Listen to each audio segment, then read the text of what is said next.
Hey, welcome back. Before you start any Premiere project, I think one of the most important tips is file management.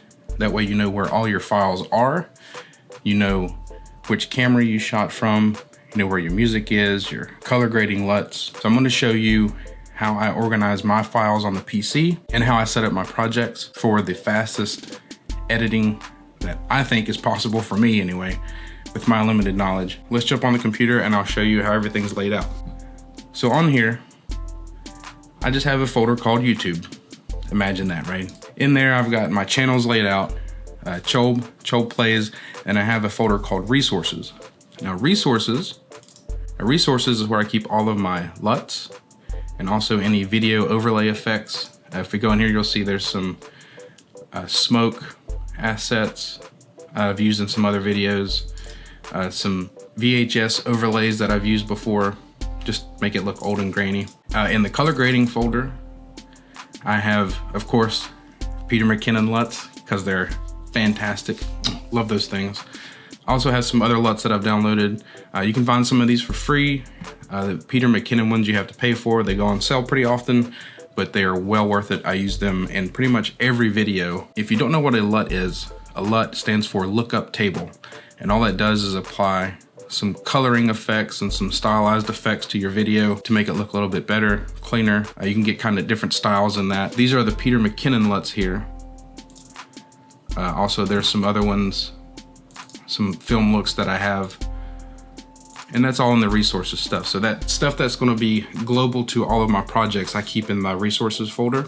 And then my channels are broken down into a complete folder, which is where I put all my complete projects. So everything that's exported, thumbnails, if I make a teaser for Instagram or Facebook, anything like that, that goes into my complete folder. In Chobe Plays, I do a flat lay. And if you don't know what a flat lay is, it's just a top-down image of something. And I can use this to superimpose my phone screen recordings onto, so it looks like, you know, it's not just a black bar on the side of the screen.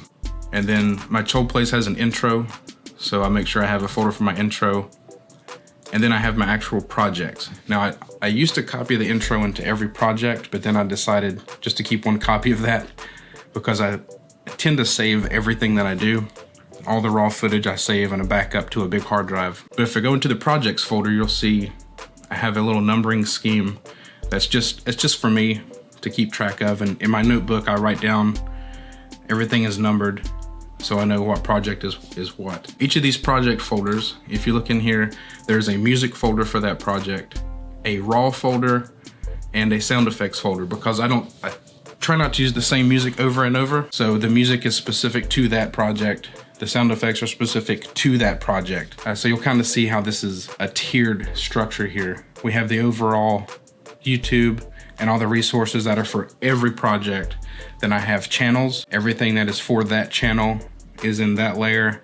Then I have the project, and everything for that specific project is in that projects folder. That way I just know where everything is.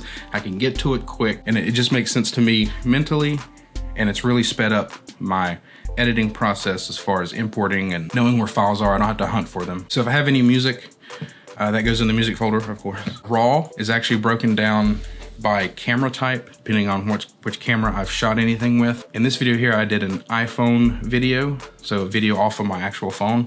Lumix is the camera that I'm shooting on. It's Panasonic Lumix G85. So there's all of the video for that camera.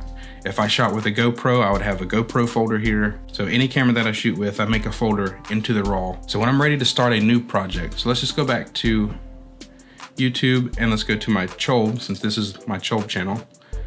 There is no intro for this channel, so that's blank.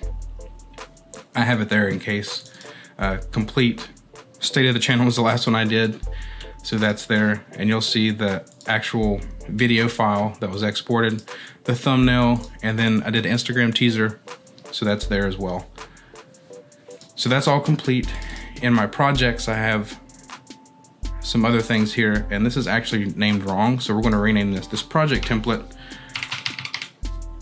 I try to keep all zeros because it's not part of my numbering scheme. So when I'm ready to start a new project, I'll actually just copy this project, paste a copy of it, rename this. We'll call this 9 100 just for giggles. And we'll call this test project. Now the reason I copied that project template is because if I go in here, you'll see I have the folder structure already laid out: music, raw, sound effects. And that's true for every project that I do. So there's nothing in these because I haven't done anything. If I was going to import footage, I would make a new folder and I would call it Lumix because that's the camera that I'm shooting on. And I would drag my footage from my SD card into that folder. And that way I know exactly where it's at when I need to grab it. So now you know a quick little tip on how I organize my footage and my sound effects and music. And this makes it super easy to import into Premiere. Before you even think about starting Premiere, I suggest you find a folder structure and a file structure that works for you so you know where things are. Also, you don't have to keep everything like I do. I'm just a bit of a digital hoarder in that sense. I like to keep all my old projects and all my old folders and files and video files, but I do have a large hard drive that I push that stuff off onto. I don't keep that all on this machine right here. But hopefully this gets you set up and ready to start editing in Adobe Premiere. That's gonna be the next video, so hopefully you're anxious for that. I'm anxious to make it, but we'll see you later. Thanks.